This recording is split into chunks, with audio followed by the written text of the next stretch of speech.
প্রধানমন্ত্রীর কার্যালয়ের পাশে আছে, উনি একটু জানলা দিয়ে তাকায় দেখুক আমাদের কি ভোগান্তি। আর আমরা নিম্ন বিত্ত আয়ের দেশে বাস করি, আমরা আহামরি তো স্যালারিও পাই না।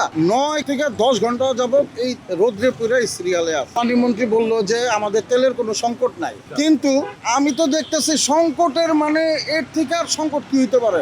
9 থেকে 10 ঘন্টা যাবত এই রোদ্রে পুরে সিরিয়ালে আছে, এর থেকে আর কি সংকট হইতে পারে? আমার কাছে টোটাল বিষয়টা মনে হচ্ছে যে কিছু একটা লুকাইতেছে, ওইভাবে প্রকাশ করছে না, অথচ আমাদের কিন্তু জানাই দিলেই পারে, আমরা ওইভাবে আমরা করতে পারি। আর আনাইলে প্রধানমন্ত্রীর কার্যালয়ের পাশে আছে, উনি একটু জানলা দিয়ে তাকায় দেখুক আমাদের কি ভোগান্তি, উনি দেখুক সরাসরি যে না কোনো ভোগান্তি নাই, কিন্তু ওনার কার্যালয়ের পাশেই আছে আমি দাঁড়ানো। উনি ওই যে একটু এখনো অফিসে আছে, উনি দেখলেই পারে যে কত ভোগান্তি।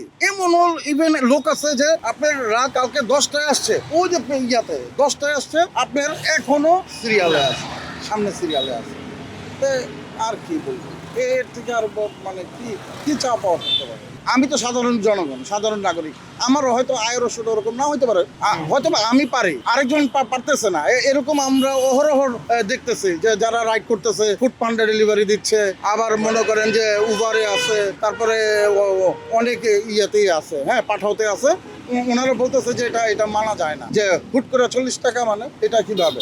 আমরা রাইড বাড়ি কয় টাকায়? সাধারণ যে জনগণ আছে মানুষ, আর আমরা নিম্ন বিত্ত আয়ের দেশে বাস করি, আমরা আহামরি তো স্যালারিও পাই না, আর কর্মস্থলও ওরকম বাংলাদেশে নাই যে ওরকম আমরা একটা কিছু করে চলবো। তো অনেক বেকার ছেলে পেলে অনেক সময় ওই হুন্ডার উপরে ডিপেন্ড হয়ে যায়। হয়তো বা আমার বাবার আছে, আমি হয়তো বা আমি আসছি চলে যাবো, কোনো সমস্যা নেই, কিন্তু আমি অনেক সাধারণ অনেক মানুষের দেখি যে কান্না পর্যন্ত করে দেয় যে রাইট মারবো কখন আর তেলই নিবো কখন। আমি